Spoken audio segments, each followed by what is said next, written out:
Hey guys, it's Hitman 23. I'm behind the camera today, and I thought I'd just come on and show you the 2025 Heritage set in my binder and kind of talk about how I set my binders up and what I do with my sets.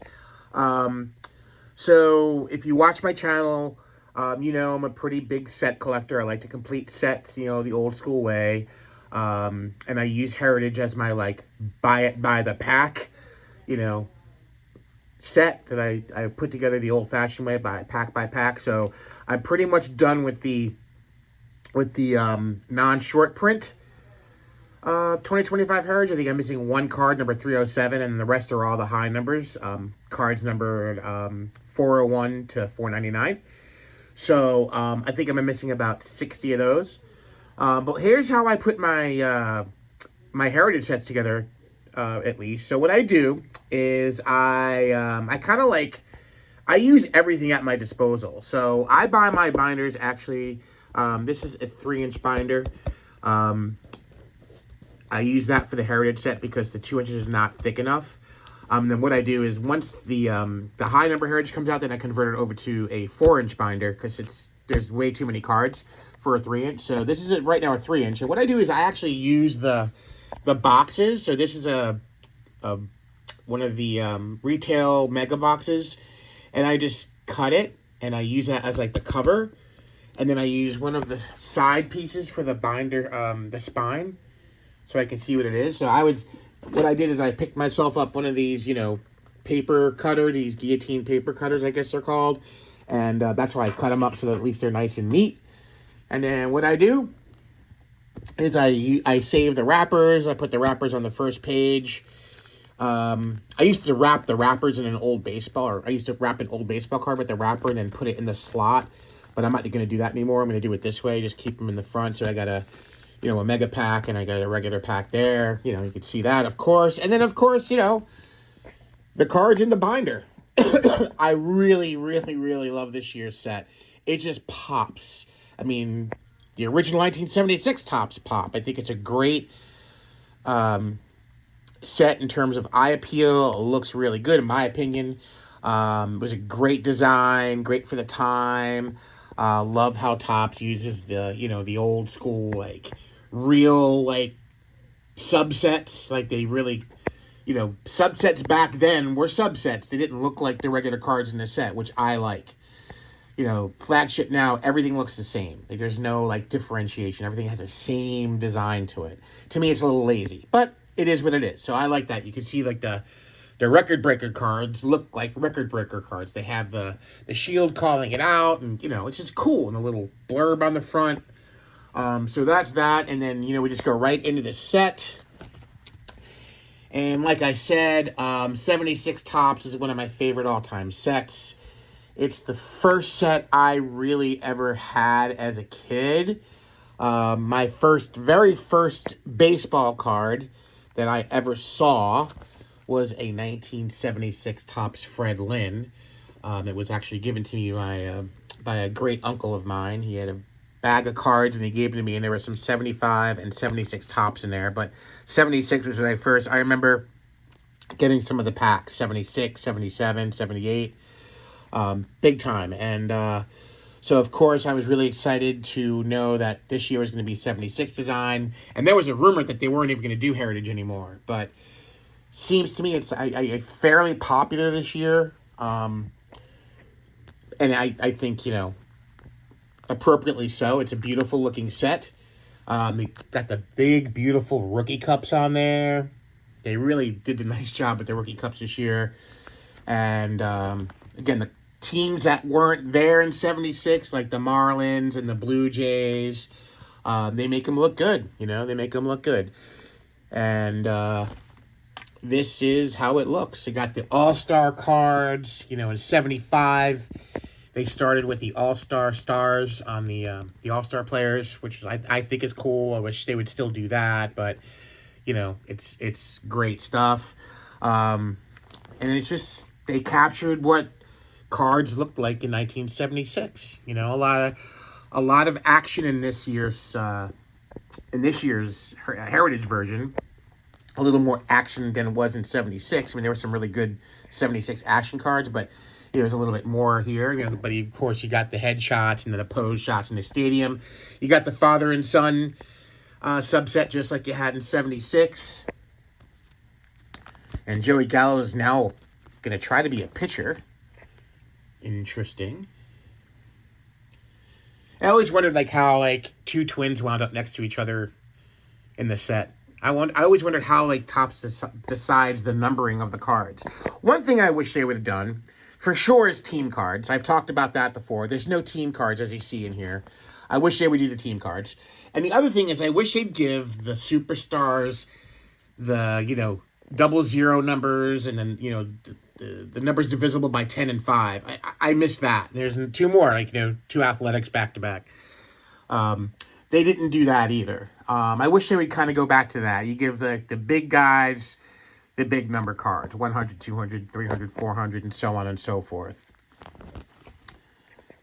And just a really, really nice looking set. I don't have any, I did not get any, as far as I know now, I bought all retail.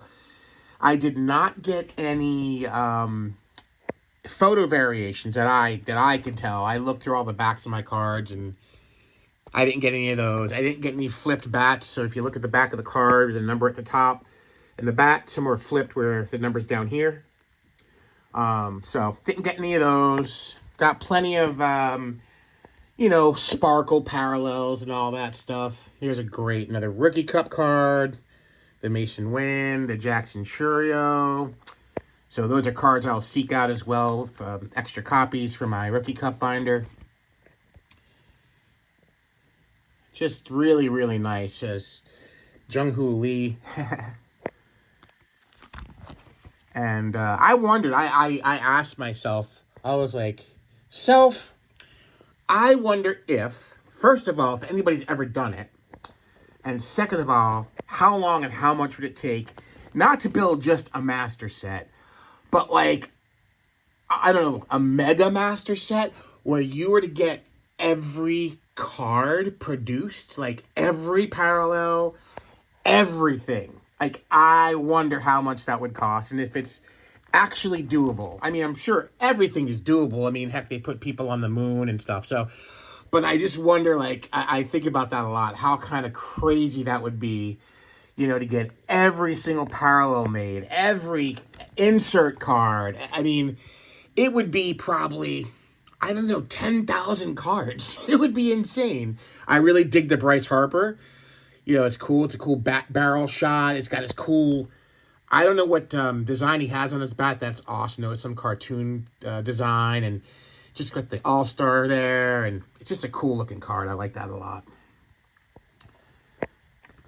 And what else do I... Yeah, so I wonder. I wonder how long and how much money it would take to complete an ultra mega master set.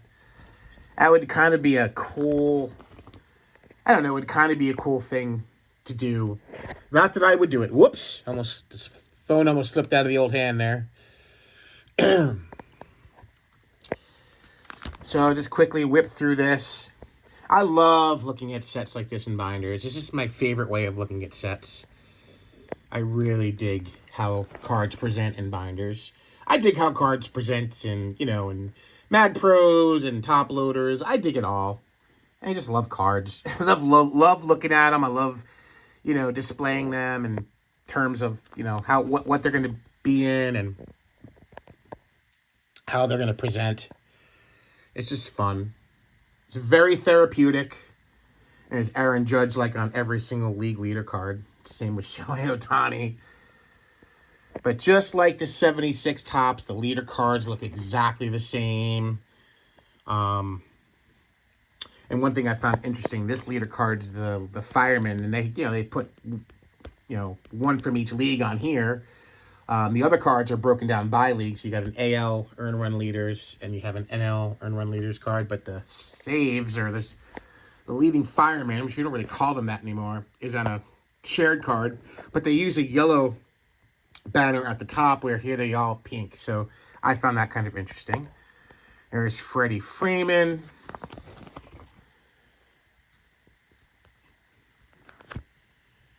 Just a really, really good looking set. And there's another thing I wanted to talk about. And I think I have definitely talked about this many, many years ago in one of my videos. If you are a set builder and a binder collector and you put your sets in a binder, there is a trick on knowing where the cards go on the binder page. If you were to flip any card over, and let's look at the James Wood rookie card, the one that looks like it's been airbrushed to really look like a 76 tops. So let's look at that. That is card number, where is it? There, James Wood, card number 231. Now, if you were to add up all of those digits to get down to one digit, you would get, 2 and 3 is 5, and 1 is 5 and 1 is 6, right? You flip it around, 1, 2, 3, 4, 5, 6. It goes in slot number 6. It works for every single card. If you don't believe me, let's do another one. We'll do another one here. We'll get to a bigger number. Another cool all-star card. Yeah, a couple of Mets in a row there.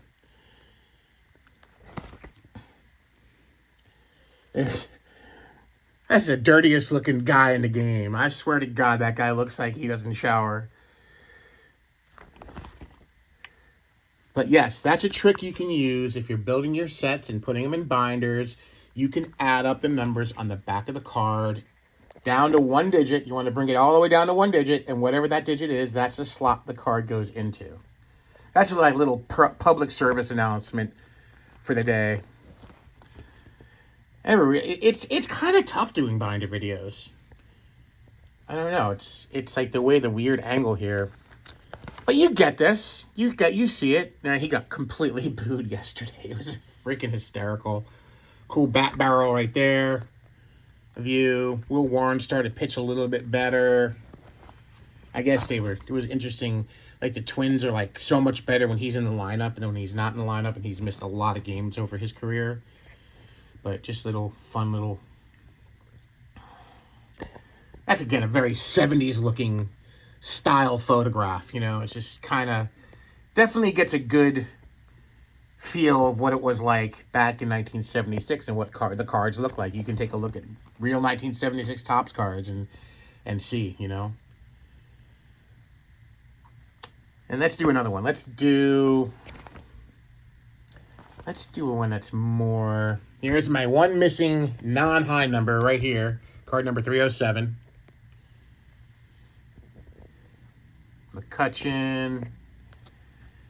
Castellanos with the cool eye black. Verlander on the Giants. That's kind of strange. But yeah, I've been going hog wild with the 2025 Heritage.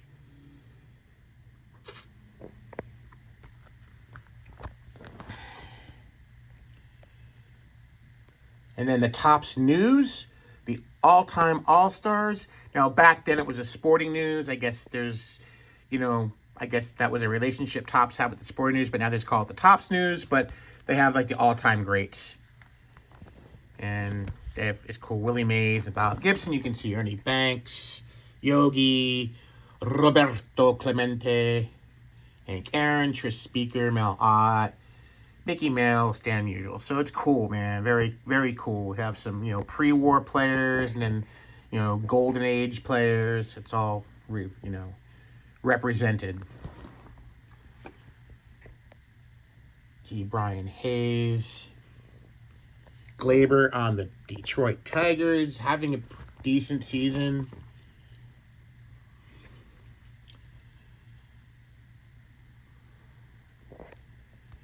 J-Rod, cool card. Get the old school Mariners helmet there. Like that a lot.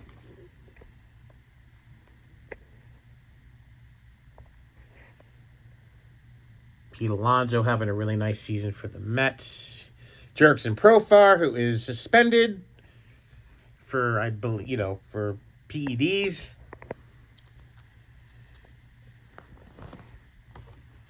And there's my boy right there, Aaron Judge. Now, he should be like card number 500 or something, or like number 400. But he's card number, he's 380. It's still like a divisible, it's a zero card. But still, he would have been like card number 500 or card number 200 back in 1976. But they don't do that. They don't do that anymore.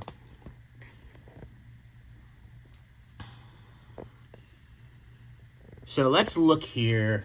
I'm going to prove it again. We're going to look at card number 396. So 9 and 6 is 15. 15 plus 3 is 18. 1 plus 8 is 9. And lo and behold, it's in the 9th slot of the page. So it does work. It does work. Some more Rookie Cup action. Shota Imanaga. Got another All-Star card. Love that. And now we're heading into the, these are the high numbers, the high number short prints. So there'll be some spaces here. And that's where it really helps. When you have spaces, when you're missing cards and you're using that technique to put the cards in the binder, you just add the numbers on the back and that's where they go. Now, it only works if you're not including error cards or like short print, image variations. Now, then it wouldn't work because then if you have two of the same number, it would throw things off. It only works really if you're just putting the set straight in as it's intended with no repeats. Vinny Pasquantino. Pete Crow Armstrong having a really nice season for the Cubs. Really nice player. Missing some there.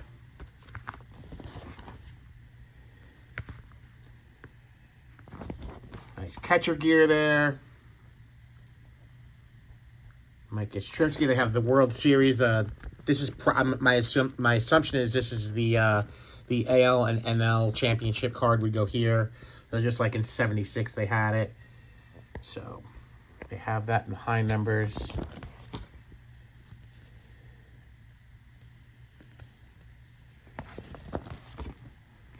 Very classic pose for that time frame. So it's a nice mixture. And then this year they're doing a little bit different stuff, or Topps is doing a little bit different stuff with the inserts. They are doing this, I don't know what you would call this. Let me see, let's turn this over here. I guess not all-star cards, but just like player icons, 1976 player icons cards. So they're not doing the, oh Lord, this the baseball news flashbacks and the baseball flashbacks. They're doing these icon cards. They're doing this cool, not founding father, but Americana type notable American set. It's actually a pretty big set. I think it's 100 cards. I'm actually gonna put that set together as well. I do kind of go with a master set, and just a basic master set, meaning all of the cards and all of the inserts. I don't do the short print variations, really. That would get too crazy. But it would be fun. Like I said, it would be fun. So I think it's 100 cards in this notable American set, which is cool because I like history. I like all the different, the different people that they're featuring so far. It's cool. Very cool little encyclopedic information. And then they have the 25th anniversary cards. I guess it's the 25th anniversary of Heritage. So they're doing a card from each year of Topps. So those are 3 I've gotten so far. They're also doing a insert set of like 1976 Topps reimagined, like more modern style. I guess you would call this the cartoon in the bottom. It's much bigger, kind of cool. They're doing it through the years, kind of flashback set. So a little different. They're not doing the New Age performers. They're not doing the, like I said, the baseball news and the world news like they did. They're changing it up a little bit. That doesn't bother me at all. I think it's kind of cool to change it up. But that's really it. That's how. That's a quick look at the 1976, the 2025 Topps Heritage, giving homage to the 1976 Topps design. And that's how I set up my binders for my sets and how I kind of, have fun with it and use the materials I have. And that's all, guys. That's what I got. So everybody, hope you enjoyed it. I know it's a little weird with the hope the camera didn't move too much. Everybody enjoy the rest of your weekend. May the cardboard God shine down upon each and every one of you. I will catch you on the next video. Peace. I'll see you guys soon. Take care. Bye-bye.